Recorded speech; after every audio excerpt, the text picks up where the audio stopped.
दोस्तों नमस्कार, सत श्री अकाल, आदाब, वंदे मातरम। कैसे हैं आप सब लोग। मैं आपका होस्ट एंड दोस्त अतर सिंह वर्मा।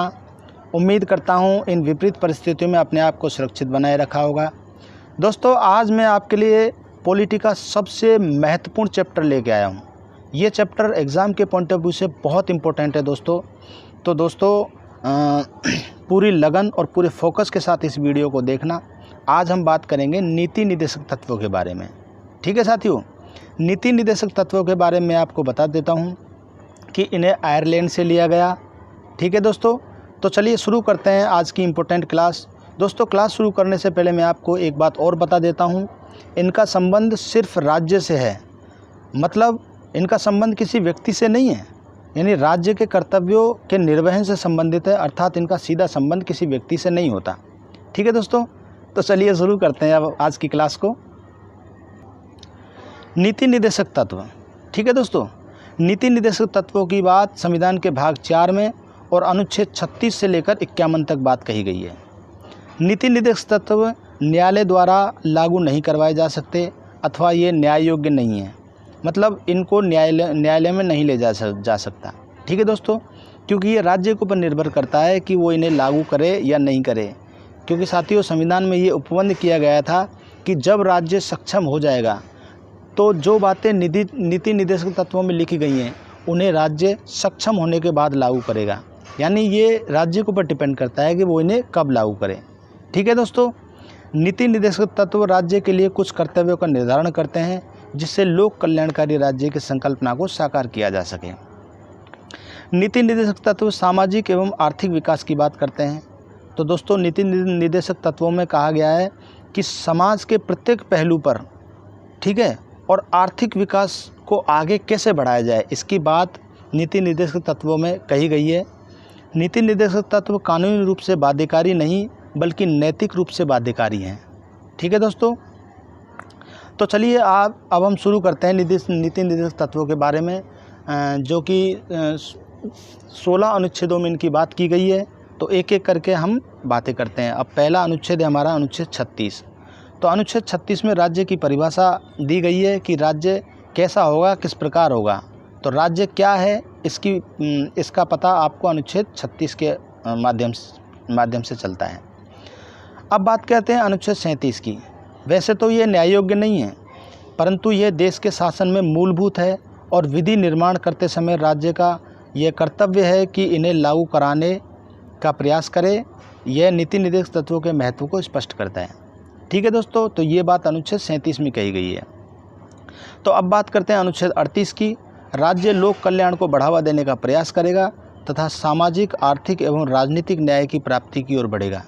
ठीक है दोस्तों, यानी लोक कल्याण से संबंधित जो भी कार्य हैं उनको बढ़ावा देने का प्रयास राज्य करेगा, ये बात कही गई है आपके अनुच्छेद 38 में। 44वें संविधान संशोधन के द्वारा इसमें एक नया खंड जोड़ा गया कि राज्य आय, प्रतिष्ठा और अवसर की असमानता को कम करने का प्रयास करेगा। ठीक है दोस्तों, यानी 44वें संविधान संशोधन के तहत एक नया खंड जोड़ा गया कि राज्य में जैसे आय की असमानता है, प्रतिष्ठा की असमानता है कि जिस व्यक्ति के पास पैसा ज़्यादा होगा उसे प्रतिष्ठा ज़्यादा दी जाती है। तो जो ये और अवसर की असमानता कि किसी एक विशेष वर्ग को ज़्यादा अवसर मिल रहा है, एक दूसरे वर्ग को कम अवसर मिल रहा है, तो जितनी भी असमानता है उनको दूर करने का प्रयास करेगा। ठीक है दोस्तों, यानी कम करने का प्रयास करेगा। अब बात करते हैं अनुच्छेद 38 की। तो अनुच्छेद 38 को नीति निर्देशक तत्वों का सार कहा जाता है, यानी जितनी भी बातें कही गई हैं वो उनका एक समराइज किया गया है, वो अनुच्छेद 38 में किया गया है। ठीक है दोस्तों, तो चलिए अब बात करते हैं अनुच्छेद 39 की। इसमें 6 खंड जोड़े गए हैं। अब वो 6 खंड कौन कौन से जोड़े गए हैं, हम एक एक करके सभी खंडों पर बात करेंगे। तो पहला है 39A, राज्य स्त्री एवं पुरुष दोनों को जीविकोपार्जन के समान साधन उपलब्ध कराएगा।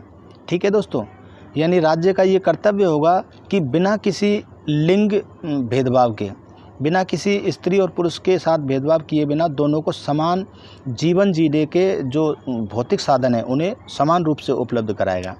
ठीक है दोस्तों, 39B में बात कही है कि समुदाय के भौतिक संसाधनों का स्वामित्व और नियंत्रण इस प्रकार किया जाए ताकि सामूहिक हित की प्राप्ति हो सके। ठीक है दोस्तों, कि जितने भी प्राकृतिक और भौतिक साधन हैं उनके स्वामित्व यानी किसी के पास ज़्यादा है, किसी के पास कम है, तो इसको समान दृष्टि से सभी को समान बांटा जाए और जिससे सामूहिक हित की प्राप्ति हो सके। अब बात करते हैं 39C की, धर्म एवं उत्पादन के साधनों का केंद्रीकरण होने से रोका जाए। केंद्रीकरण मतलब किसी एक जगह पर इकट्ठा होने से रोका जाए धर्म और उत्पादन के साधनों को। ठीक है साथियों। अब बात करते हैं 39D की, समान कार्य के लिए समान वेतन का प्रावधान। यानी जो व्यक्ति समान कार्य कर रहा है उसको वेतन भी समान ही मिलेगा, इसमें कोई ऊंच नीच या भेदभाव नहीं रखा जाएगा। दोस्तों यहाँ पे मैं आपको बता देता हूँ, अगर आपने 1857 की क्रांति पढ़ी हो, अंग्रेज़ों ने भेदभावपूर्ण वेतन प्रणाली लागू कर रखी थी। जैसे अंग्रेज़ एक व्यक्ति है वो कांस्टेबल है यानी पुलिस वाला है, और एक दूसरा हिंदुस्तानी व्यक्ति है वो भी पुलिस वाला है, तो हिंदुस्तानी व्यक्ति को कम वेतन दिया जाएगा और अंग्रेज़ व्यक्ति को ज़्यादा वेतन दिया जाएगा। ठीक है दोस्तों, ये जो वेतन की असमानता है 1857 की क्रांति, 1857 का गदर होने का, ये भी एक बहुत बड़ा कारण रही है। ठीक है, यानी काम तो दोनों से एक जैसा लिया जा रहा है लेकिन वेतन एक जैसा नहीं दिया जा रहा है। तो अनुच्छेद 39D में बात कही गई है कि समान कार्य के लिए समान वेतन मिलना चाहिए। अब बात करते हैं 39E की, पुरुषों एवं स्त्रियों कर्मचारियों के स्वास्थ्य एवं शक्ति के दुरुपयोग को रोका जाएगा। ठीक है दोस्तों, यानी पुरुष हो या स्त्री, जो कर्मचारी हैं उनके स्वास्थ्य एवं शक्ति के दुरुपयोग, यानी उनके स्वास्थ्य की देखभाल करेगा राज्य और उनकी शक्ति के दुरुपयोग को रोका जाएगा। जैसे संविधान में बात कही गई है कि 8 घंटे काम करना है, उससे ज़्यादा घंटे आप काम नहीं करा सकते, उसकी शक्ति का दुरुपयोग नहीं कर सकते। किसी स्त्री या पुरुष को मादक पदार्थों से संबंधित कार्यों में आप नहीं लगा सकते। ठीक है साथियों। अब नोट है यहाँ पे कि 42वें संविधान संशोधन के द्वारा 1976 में 39F जोड़ा गया, जिसमें यह कहा गया कि बालकों को स्वतंत्र एवं गरिमामय वातावरण में विकास के अवसर उपलब्ध कराए एवं उनकी सुकुमार अवस्था को रोका जाए। ठीक है दोस्तों, यानी कम उम्र में आप उन्हें काम पे नहीं लगा सकते, उनको पढ़ाई के और उनके शारीरिक स्वास्थ्य को गति देने के लिए हमें समान अवसर उनको उपलब्ध कराए जाने चाहिए। और 42वें संविधान संशोधन के बारे में आपको बता देता हूँ। 42वें संविधान संशोधन को मिनी संविधान संशोधन कहा जाता है, क्योंकि दोस्तों अधिकतर अनुच्छेदों में इस संविधान संशोधन के तहत परिवर्तन किया गया। ठीक है, 42वें संविधान संशोधन के द्वारा 39A कै जोड़ा गया कि समस्त न्याय एवं निःशुल्क कानूनी सहायता का प्रावधान करता है। तो 42वें संविधान संशोधन के तहत 39A जो कै जोड़ा गया, इसमें कहा गया है कि समस्त न्याय एवं निःशुल्क कानूनी सहायता का प्रावधान है। तो अब बात करते हैं अनुच्छेद 40 की, राज्य ग्राम पंचायत के गठन का प्रयास करेगा। इस अनुच्छेद पर गांधी जी का प्रभाव दिखाई पड़ता है। राज्य स्वतंत्र संस्थाओं के गठन का प्रयास करेगा। ठीक है दोस्तों, मैं आपको बता देता हूँ कि गांधी जी ने वर्धा योजना के तहत बच्चों के और पंचायतों से संबंधित कुछ उपबंध किए थे। तो अनुच्छेद 40 में गांधी जी के विचारों का ज़्यादा प्रभाव दिखाई देता है। ठीक है दोस्तों, अब बात करते हैं अनुच्छेद 41 की। कुछ दशकों में जैसे बेगारी, बुढ़ापा, बीमारी, निःशक्तता आदि में लोक सहायता उपलब्ध कराएगा। जैसे नरेगा, निःशुल्क दवाई वितरण योजना, पेंशन आदि इस अनुच्छेद को व्यवहारिक रूप देने के लिए चलाई जा रही हैं। तो दोस्तों मैं आपको बता देता हूँ कि जब पहले राज्य सक्षम नहीं था, उस समय हर किसी को निःशुल्क दवाई वितरण, निःशुल्क इलाज नहीं हो पाता था, और आज ये निःशुल्क इलाज संभव है गरीबों के लिए। ठीक है दोस्तों, क्यों? क्योंकि अब राज्य सक्षम हो चुका है कि नीति निर्देशक तत्वों में जो उपबंध किए गए थे उन्हें लागू किया जाए। ठीक है दोस्तों, अब बुढ़ापा पेंशन योजना मिलती है, बेरोज़गारी भत्ता मिलता है। तो ये सब क्या हैं? ये सब यही हैं कि इनकी सब की बात की गई है आपके अनुच्छेद 41 में। ठीक है दोस्तों, अब बात करते हैं अनुच्छेद 42 की। राज्य काम की न्याय संगत एवं मानवोचित दशाओं में प्रसूति सहायता उपलब्ध कराएगा। यानी मानवीय दृष्टिकोण से जो प्रसूति यानी मैटरनिटी से संबंधित जो कार्य है उसकी सहायता उपलब्ध कराएगा। जैसे आपके गांव में कोई महिला प्रेग्नेंट है और आपको चिकित्सा की ज़रूरत है, तो आप 108 नंबर मिला देते हैं, एम्बुलेंस आपके घर पे आ जाती है। ठीक है दोस्तों। और महिलाओं के लिए विशेष उपबंध किए गए हैं कि मैटरनिटी लीव आपको 9 महीने मिलेगी, 18 महीने मिलेगी, जो भी किए गए हैं वो सब नीति निर्देशक तत्वों के तहत किए गए हैं। ठीक है साथियों, अब बात करते हैं अनुच्छेद 43 की।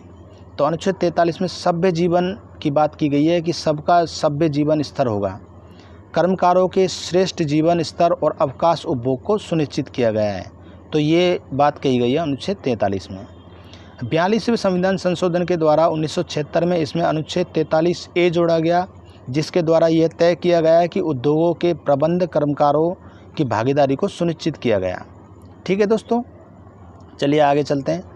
97वें संविधान संशोधन के द्वारा 2011 में एक नया खंड 43B जोड़ा गया। अनुच्छेद 43B में सहकारी समितियों के संचालन एवं प्रबंधन को सुनिश्चित किया जाएगा। ठीक है दोस्तों, यानी अनुच्छेद 43 में ये जोड़ा गया। 97वें संविधान संशोधन 2011 के तहत एक खंड जोड़ा गया, जो वो खंड कौन सा था? 43B। इसे आप याद रखना दोस्तों, क्योंकि एग्ज़ाम के पॉइंट ऑफ व्यू से बहुत इंपॉर्टेंट है। पूछ लिया जाता है कि 97वें संविधान संशोधन 2011 के दौरान कौन सा खंड किस अनुच्छेद में जोड़ा गया। ठीक है दोस्तों, तो अनुच्छेद 43 में 43B जोड़ा गया। ठीक है साथियों, अब बात करते हैं अनुच्छेद 44 की। तो अनुच्छेद 44 बात करता है समान नागरिक संहिता की। राज्य समान नागरिक संहिता लागू करने का प्रयास करेगा, क्योंकि यह मान्यता इस बात पर आधारित है कि धर्म तथा व्यक्तिगत विधियों में कोई संबंध नहीं होता। वर्तमान में केवल गोवा में समान नागरिक संहिता लागू है। ठीक है दोस्तों, यानी अनुच्छेद 44 में ये बात की गई है कि धर्म तथा व्यक्तिगत विधियों में कोई संबंध नहीं होता। समान नागरिक संहिता की बात कही है कि सभी व्यक्ति राज्य के सामने समान हैं और बिना किसी भेदभाव के। ठीक है साथियों, और यहाँ पे एक पॉइंट और याद रखना आप कि समान नागरिक संहिता भारत में केवल गोवा में लागू है और कहीं पर नहीं है। आप इसे याद रखना, क्योंकि ये एग्ज़ाम के पॉइंट ऑफ व्यू से बहुत इंपॉर्टेंट हो जाता है। साहबानो 1986 और सरला मुद्गल 1995 का संबंध अनुच्छेद 44 से है। ठीक है दोस्तों, यानी ये दो केस आए थे। साहबानो वाद केस आया था 1986 में और सरला मुद्गल केस आया था 1995 में। तो इनका संबंध किससे है? इनका संबंध अनुच्छेद 44 से है। अब अनुच्छेद 45 की बात करते हैं। मूल संविधान में यह प्रावधान था कि राज्य संविधान के प्रारंभ होने के 10 वर्ष में ही अनिवार्य शिक्षा को लागू कर देगा, परंतु राज्य 6 से 14 वर्ष के बालकों के लिए इस अनिवार्य शिक्षा को 86वें संविधान संशोधन के द्वारा कर पाया। ठीक है दोस्तों, यानी इसमें व्यवस्था की गई, अनुच्छेद 45 में व्यवस्था की गई कि राज्य 10 वर्षों के अंदर अनिवार्य शिक्षा को लागू कर देगा। देखिए दोस्तों, किसी देश की तरक्की में शिक्षा का सबसे बड़ा योगदान होता है। पढ़ेगा इंडिया तो बढ़ेगा इंडिया। ठीक है दोस्तों, तो अनुच्छेद 45 में ये प्रावधान किया गया कि 10 वर्ष में अनिवार्य शिक्षा लागू करेगा, लेकिन हमारा राज्य लागू नहीं कर पाया। ठीक है दोस्तों, तो ये इसको कब लागू कर पाया अनिवार्य शिक्षा को? 86वें संविधान संशोधन के द्वारा इस व्यवस्था को लागू कर पाया, यानी अनिवार्य शिक्षा को लागू कर पाया। इसे अनुच्छेद 21A में रखा, यानी इसे अनुच्छेद 21A में रखकर मौलिक अधिकार बनाया गया। वर्तमान में अनुच्छेद 45 में 0 से 6 वर्ष के बालकों के स्वास्थ्य की देखभाल राज्य करेगा। ठीक है दोस्तों, अब बात करते हैं अनुच्छेद 46 की। राज्य SC ST और दुर्बल पक्षों के लिए शिक्षा एवं अर्थ संबंधी हितों को बढ़ावा देने का प्रयास करेगा। ठीक है दोस्तों, यानी जो कमज़ोर वर्ग हैं, SC ST या फिर दुर्बल जो पक्षों के जो लोग हैं, उनकी शिक्षा और अर्थ संबंधी यानी पैसे से संबंधित, आर्थिक दृष्टि से संबंधित उनके सभी हितों को बढ़ावा देने का प्रयास करेगा। ये बात अनुच्छेद 46 में कही गई है। अनुच्छेद 47 की बात करते हैं। राज्य लोगों के पोषाहार एवं जीवन स्तर को उठाने का प्रयास करेगा तथा सभी मादक द्रव्यों को केवल औषधि प्रयोजन के अलावा निषेध किया जाएगा। शराबबंदी कार्यक्रम इसी अनुच्छेद के अंतर्गत लागू है। ठीक है दोस्तों, यानी अनुच्छेद 47 में बात कही गई है कि राज्य सभी को पोषाहार उपलब्ध कराएगा समान रूप से। जो गरीब तबके के पिछड़े लोग हैं उनके लिए पोषाहार उपलब्ध कराएगा। जैसा कि आप देखते हैं स्कूलों में आपको मिड डे मील दिया जाता है, एक टाइम का खाना दिया जाता है। अब तो दूध भी चालू कर दिया है और नाश्ता वगैरह सब कुछ, ये सब उपबंध किया गया है। ठीक है दोस्तों, ये उपबंध किया गया है आपके अनुच्छेद 47 में। और जो नशीले पदार्थ हैं, मादक द्रव्य हैं, उनका प्रयोग केवल दवाइयाँ बनाने में किया जाएगा। बाकी सभी जगह इसका प्रयोग निषेध होगा। और जो शराबबंदी, जैसे बिहार में शराबबंदी हुई थी, गुजरात में शराबबंदी हुई थी, तो ये शराबबंदी कार्यक्रम भी अनुच्छेद 47 के अंतर्गत आता है। ठीक है साथियों। अब आता है आपका अनुच्छेद 48। राज्य कृषि एवं पशुपालन का वैज्ञानिक दृष्टि से विकास करेगा तथा दुधारू पशुओं को के वध को रोका जाएगा। 42वें संविधान संशोधन के द्वारा अनुच्छेद 48A जोड़ा गया, जिसके तहत राज्य पर्यावरण का संरक्षण करेगा और वन्य जीवों की सुरक्षा करेगा। ठीक है साथियों, कि जो राज्य में कृषि एवं पशुपालन है उनका विकास वैज्ञानिक दृष्टिकोण से करेगा, ये बात कही गई है आपके अनुच्छेद 48 में। ठीक है। और जो दूध देने वाले पशु हैं उनको, उनकी हत्या को रोका जाएगा, उनको काटा जाने से रोका जाएगा। 42वें संविधान संशोधन के तहत भी इसमें एक अनुच्छेद जोड़ा गया, वो अनुच्छेद था 48A। ठीक है दोस्तों, आपको यहाँ पे याद रखना है कि 42वें संविधान संशोधन के तहत 48A जोड़ा गया। ठीक है साथियों। अब बात करते हैं अनुच्छेद 49 की। राज्य ऐतिहासिक, सांस्कृतिक, कलात्मक महत्व वाले स्थानों का संरक्षण परिरक्षण करेगा। ठीक है दोस्तों, कि जो ऐतिहासिक इमारतें हैं, जो इतिहास से संबंधित जो भी आपके राज्य में स्थित है उनकी, और सांस्कृतिक, जैसे आपकी संस्कृति है, लोक कला है, गीत है, गायन है, इन सब की जो भी महत्व वाले स्थान है इनका संरक्षण और परिरक्षण करेगा राज्य। ये बात कही गई है आपके अनुच्छेद 49 में। अब बात करते हैं अनुच्छेद 50 की। अनुच्छेद 50 में ये उपबंध किया गया है कि कार्यपालिका और न्यायपालिका को पृथक रखा जाएगा, यानी कार्यपालिका अलग और न्यायपालिका अलग अलग काम करेंगी, इन दोनों को अलग किया जाएगा। ठीक है साथियों।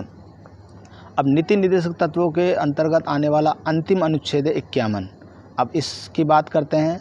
राज्य अंतर्राष्ट्रीय स्तर पर शांति स्थापित करने का प्रयास करेगा।